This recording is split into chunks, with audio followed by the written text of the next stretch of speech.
Fun fact, many of the cast members experienced significant financial success due to the show's popularity, but not all were financially savvy. For instance, Irene Ryan was quite successful during her time on the show, earning a substantial salary. However, she was known to have been financially cautious and invested wisely, ensuring her financial stability after the show ended. In contrast, Max Baer Jr., who played Jethro, faced challenges with managing his finances after the show concluded, despite the fame and earnings he received during its run. He famously struggled to find work in Hollywood afterward, leading him to eventually create and market a successful slot machine game based on the show, which helped him regain financial footing. Come and listen to my story about a man named Jed. A poor mountaineer barely kept his family fed. And then one day he was shooting at some food, and up through the ground come a bubbling crude oil, that is, black gold, Texas tea. Well, the first thing you know, old Jed's a millionaire. The kinfolk said, Jed, move away from there. Said, California is the place you ought to be. So they loaded up the truck and they moved to Beverly Hills, that is, swimming pools, movie stars. The Beverly Hillbillies.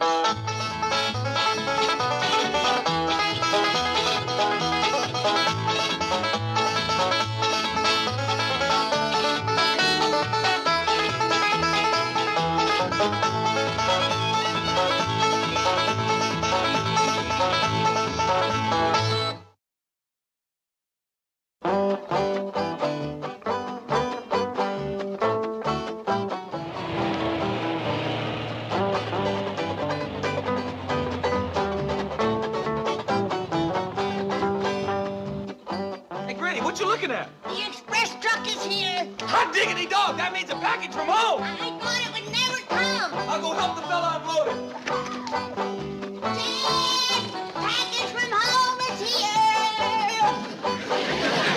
Hey, Big, package from home is here.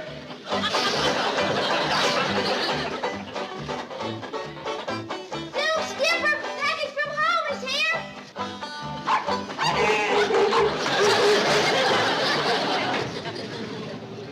Hey, what are you doing that for, mister? It's the only way I can get your package off the truck. It must weigh a half a ton.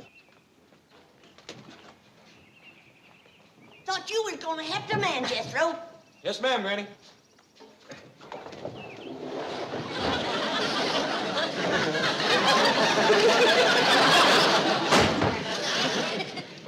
Well, doggy, Cousin Pearl sure come through with a fine big box of food this time. That's food? Food and other necessities.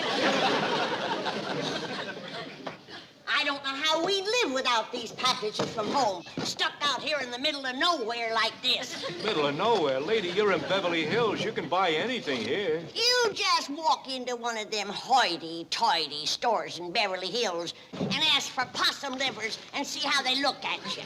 Well, possum livers? Ready? Did Aunt Pearl send his teeth and bark for Bobby? Look and see, Ellie.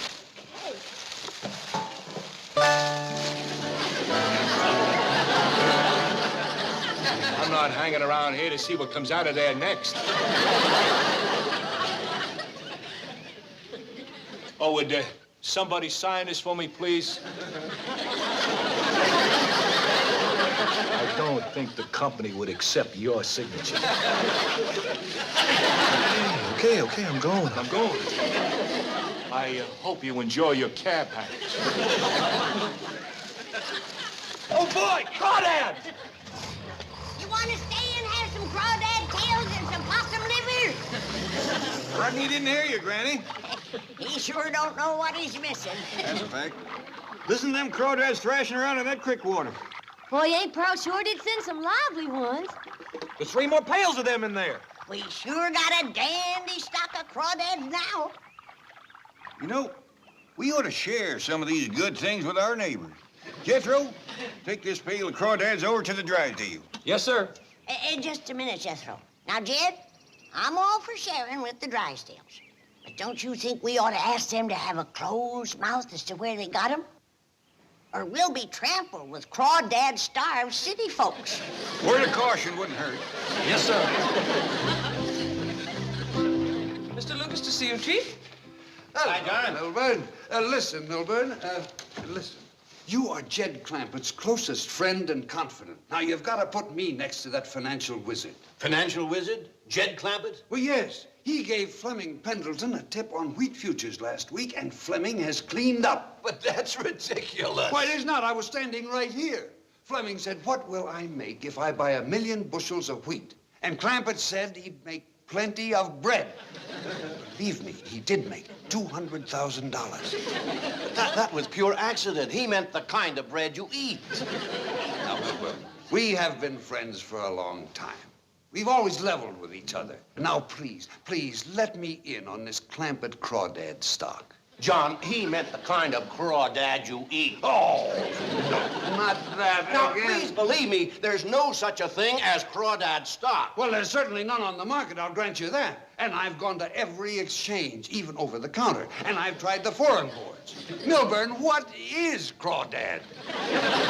Is it a new company? Is it a military project? An electronics breakthrough? A space vehicle? What is that? Come on, tell me, Milburn. Look. Excuse me, Chief. Mr. Pendleton. Well, John, is Drysdale still our friend? Is he getting us together with J.D. Clampett, the Fox of Wall Street? Fox of Wall Street? Boys, please listen to me. J.D. Clampett thinks a market is just a place to buy victuals. Make a note of that. Victuals. Common or preferred? Fleming, you'll never get anything out of him. He won't even tell me what crawdad is. Just listen to them big old fat rascals thrashing around in that creek water. We're gonna have a feast tonight. How you gonna cook him, Granny? Every way there is. We'll start out with crawdad soup and work our way right through to dessert. Crawdad pie. Hey, Granny. Granny, you know that big old fat cook over to the Drysdales? Yeah? Well, he mean-mouthed you, so I dropped him upside the head. He mean-mouthed me after us sharing our crawdads? What happened, Jethro? Well, Mr. and Mrs. Drysdale wasn't home, so I gave him the bucket and says, here's a dandy bunch of fresh crawdad. And he says, crawdad? And I says, yeah, fresh crawdad swimming around in creek water. But I says, Granny wants you to keep quiet about it. And he says, must be a crab. So I dropped him. Ain't nobody gonna call you that while I'm around. Good for you. Now I'm gonna get the crawdads back and throp him. I'll explain to Mr. Drysdale that you want it kept quiet. He'll understand. Boys, believe me, there's no such thing as crawdad stock. If there were, I'd let you in on it. We're friends. All right, Melbourne, I'll take your word. Oh, that's easy for you. You made your killing on Clampett's wheat tip. But I have yet to turn one red penny from that hillbilly Bernard Baruch. Come on, John. Maybe he's telling the truth. Yes, I understand, Mr. Clampett. You're splitting your stock of crawdad with Mr. Drysdale, but you want him to keep it very hush-hush. Right. 4 tin cans from Pearl. Yes. Keep the crawdads in creek water until needed. Right. Thank you, Mr. Clampett. I'm sure Mr. Drysdale will be thrilled. Goodbye. Oh, gentlemen, I didn't see you. Oh, we didn't hear anything. Not a thing. You know something, Granny? These newspapers that Pearl uses for packing and wrapping is just about my favorite part of them packages from home. What's new, Jed? Anything exciting? You bet. Look at that headline. Government puts 3 men on moon. No. Yep, says right here. 3 government men have been put on the job of finding local still and cutting off the supply of moon being made hereby. Granny, I got my tablet and pencil. What you want figured? I want you to figure how we can make our stock of crawdads last for a month until we get our next package from home. Reckon you can handle that, boy? I reckon. First, you find out how many days in the month. Then you put that into how many crawdads you got, or less how many we give to the Drysdales, and that'll tell us how many we can have a day. Can you do all that? Well, sure, Granny. All it takes is addition, subtraction, and what you call long division. No wonder your ma wanted you to stay out here. Having an education like that at your age. Hey, you know something, Uncle Jed? I've been thinking. I'm so good at ciphering and all. Maybe I ought to be a scientist. You know, like Albert Einstein, instead of a brain surgeon. You'll see. Get over there and commence counting them crawdads. Yes, sir. Granny, I put Aunt Pearl's sorghum into jars and scrubbed the can good and clean. Fine, Ellie. Now, you take it down to my still and fill it up with my my rheumatism medicine. Yes, Granny. Granny, what you want with that much rheumatism medicine? Want to send it back home to Pearl. You just read where the government men is shutting off the supply back home. Well, Granny, that's right generous of you, but sending your white lightning back home might be sort of chancy. The government men will never suspicion it in a milk can. Well, what if somebody was to drop the can? Remember what happened when just one jug blew up on top of Skeeter Hill? Yeah. From then on, it was known as Happy Holler. I see what you mean. Maybe I better figure out some way to jelly it. Seems like a safer way to handle it. Well, how you coming with your crawdad figuring? Uncle Jed, you know it's awful difficult to count these rascals the way they thrashing around in this creek water. Ow! Ow!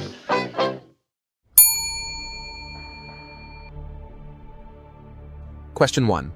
What did Pearl send from back home? 1. A care package. 2. Oil. 3. A leather jacket.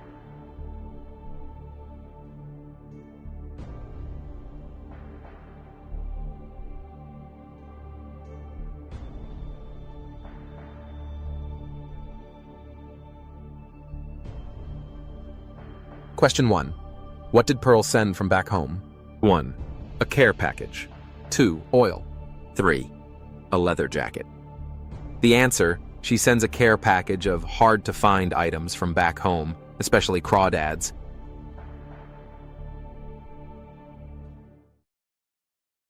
Crick water. Crick water. Crick water.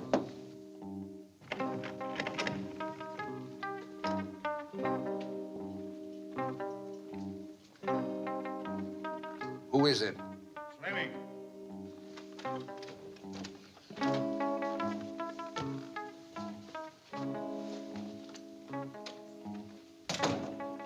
You sure you weren't followed? Followed? Shh. John, what goes on? Fleming, we may have stumbled onto the most important project since the development of the nuclear-powered submarine. You mean crawdad? And you found out what it is? I'm getting close. And no wonder it isn't listed on the stock exchange. It is a highly secret military project of enormous scope. Really? How did you find out? I didn't find out. I figured it out. Don't forget, I was in military intelligence during the war. What is a duck? A duck? It's a bird that lives on land or water. It is also a military vehicle that lives on land or water.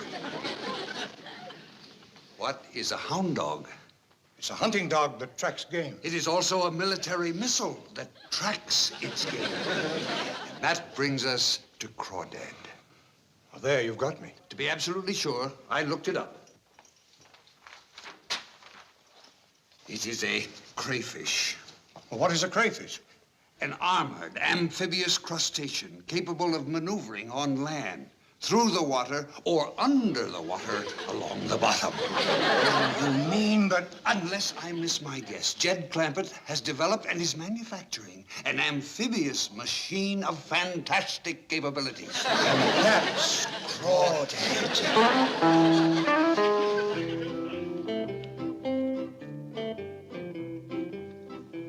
Jethro, you got it figured out how many crawdad I can cook a day and make them last a month? I'm working on it, Granny, only it's hard. Because this here ain't the first of the month, so I gotta take an average. Let's see. 30 days has September, April, June, and November. All the rest have 31, except February alone, which has got 28, until leap year makes it 29. And this here is leap year. Only it ain't February. Look what I got. Hey, albino possum. Why, they're scarcer than hen's teeth. The critter doctor says that they ain't no more than 3 or 4 born out of every 500,000 or 600,000 possums. 30 days goes into 600,000 possums. I'm counting possums! You're supposed to be counting crawdads. Now get at it. But, Granny, this here is high arithmetic. For all I know, it might even be algebra. What's algebra? It's something that Einstein done. Only I bet you he didn't have to do it with his kinfolk talking possum on him. Ellie Mae, take your white possum outside. Then join me in the pantry while I try to gel my white lightning to send a pearl. Yes, Greenie. Let's go, Mickey. Jethro, it's only 3 or 4 hours to supper, and I'd like to cook up 10 or 15 crawdad. 4 hours goes into 15 crawdad. Crawdad.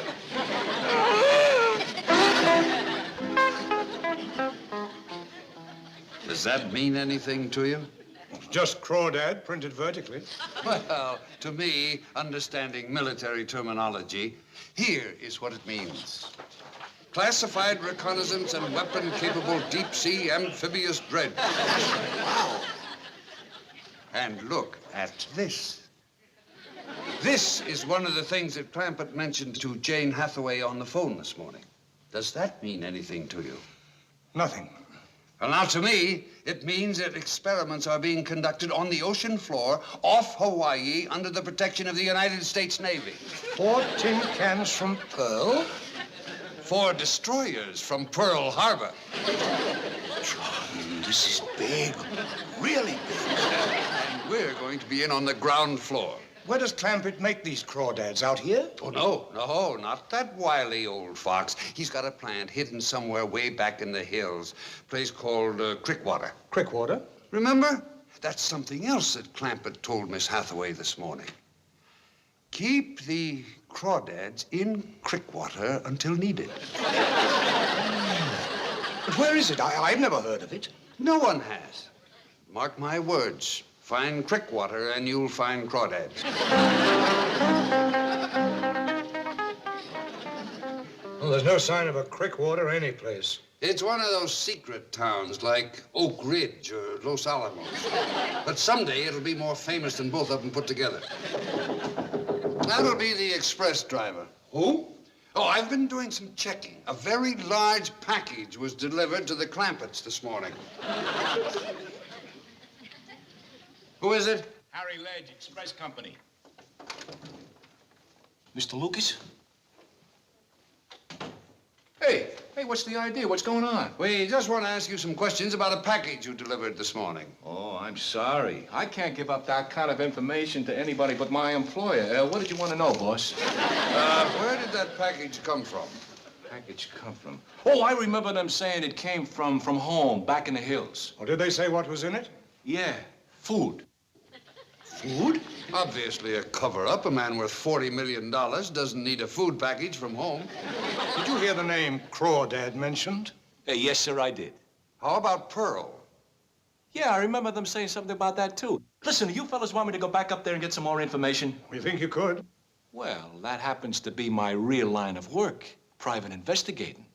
You're a detective? Well, not yet. I don't have my own officer license, but I do a lot of studying. In fact, every day I practice following cars without them noticing me. In an express truck? It ain't easy. Listen, I gotta go back there to get another signature for my way bill. Besides, they invited me back there for supper. He certainly has the entree. Oh, I'll get you a real report. I got a photographic memory. Okay. See what you can find out, Mr. Ledge. Oh, thank you, sir. Oh, by the way, when I'm doing private investigating, I put an S on my name. Ledges. No, up front. Sledge. Harry Sledge. Just like Mike Hammer, except I'm more the brainy type. I use my head. See you, fellas.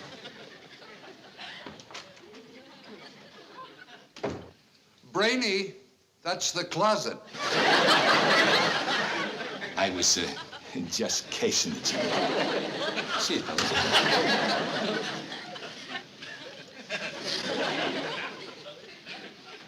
Fleming, I have a feeling we just made our first mistake. Letting him go to the Clampetts. Letting him out of the closet.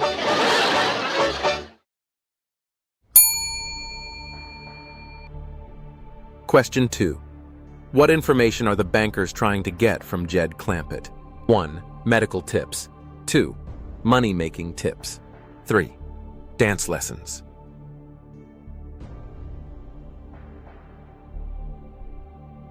Question 2. What information are the bankers trying to get from Jed Clampett? 1. Medical tips. 2. Money-making tips. 3. Dance lessons. The answer, they want money-making tips from financial wizard J.D. Clampett.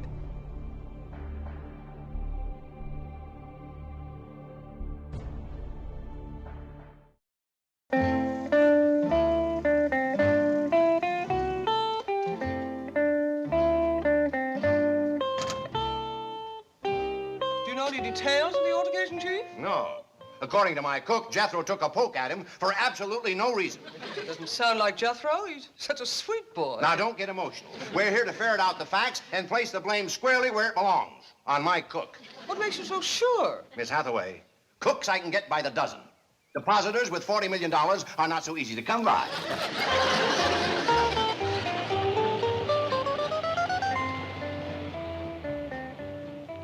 Looks as though the Clampetts are receiving a large gift from someone. If it's Hacker from the Merchant's Bank trying to steal their account, I'll...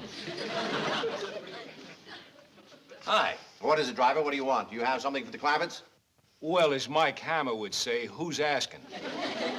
I am Milburn Drysdale. Big deal. See here, driver. The name is Sledge. Harry Sledge. Well, mind your manners, Sledge. Button your lip. Beautiful. No! You should be reported to your company. I'm sorry, doll. I got carried away. What are you delivering here? Nothing. I just got to get a signature from one of the Clampetts. Then take it around back to the tradesman's entrance. Okay, Mac. See you later, gorgeous. Impertinent fellow. Yes. No, you mean yes. Howdy there, Miss Jane, Mr. Drysdale. Come right in. I hope you'll stay to supper. Granny's gonna fix crawdad. Quick as Jethro figures how many. He's adding, subtracting, multiplying, dividing to beat the band. Well, speaking of the lad, my cook tells me that Jethro is responsible for a slight altercation. I wouldn't be surprised. That boy does every kind of ciphering there is.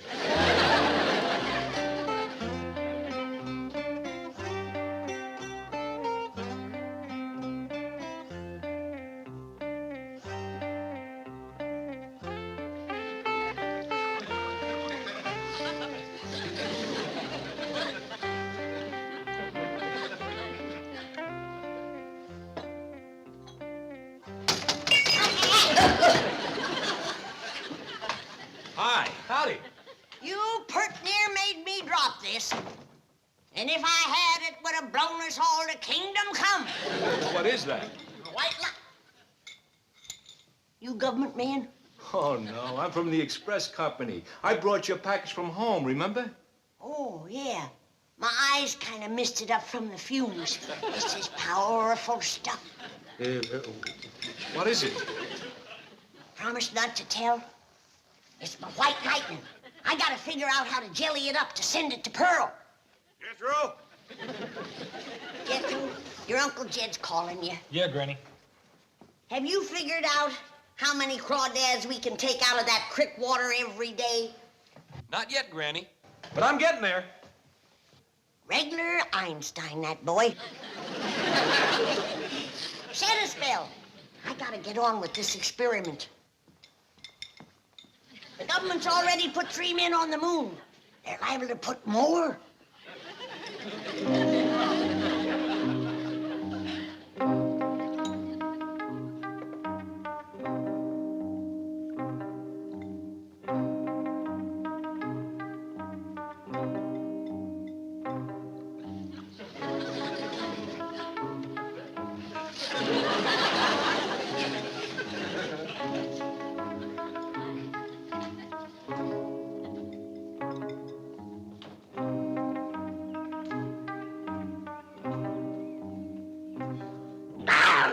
Oh, hi there, mister.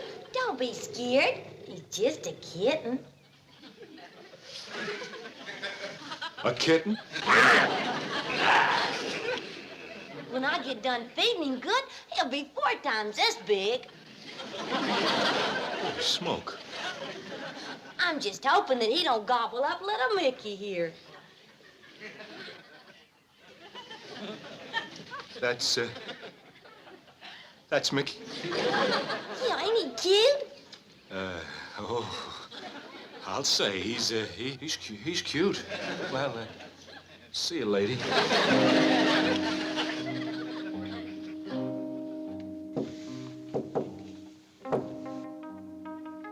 Password. Crick water.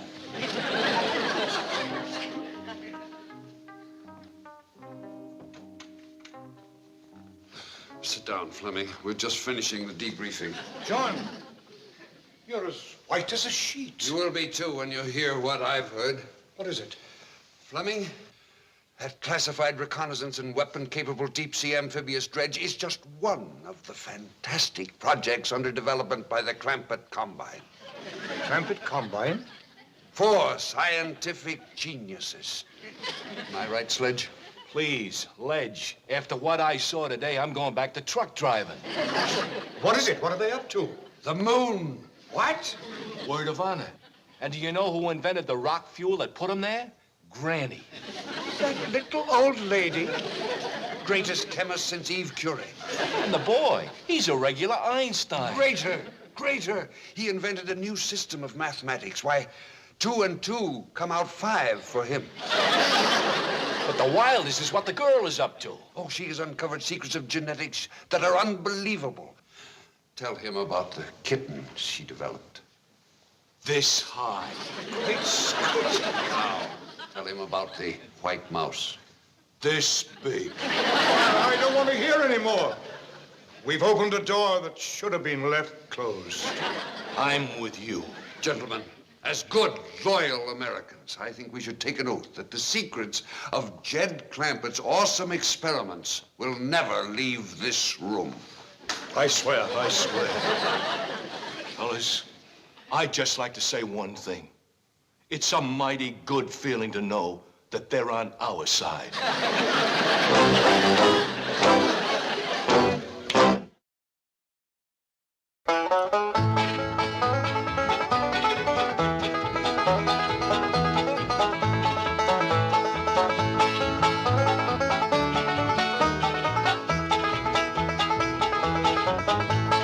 Now it's time to say goodbye to Jed and all his kin.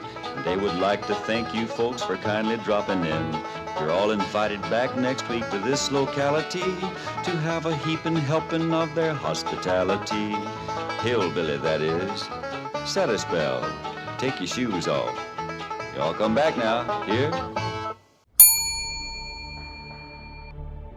Question 3. Who is enlisted to spy on the Clampetts? 1. The delivery driver. 2. A work crew. 3. Superman.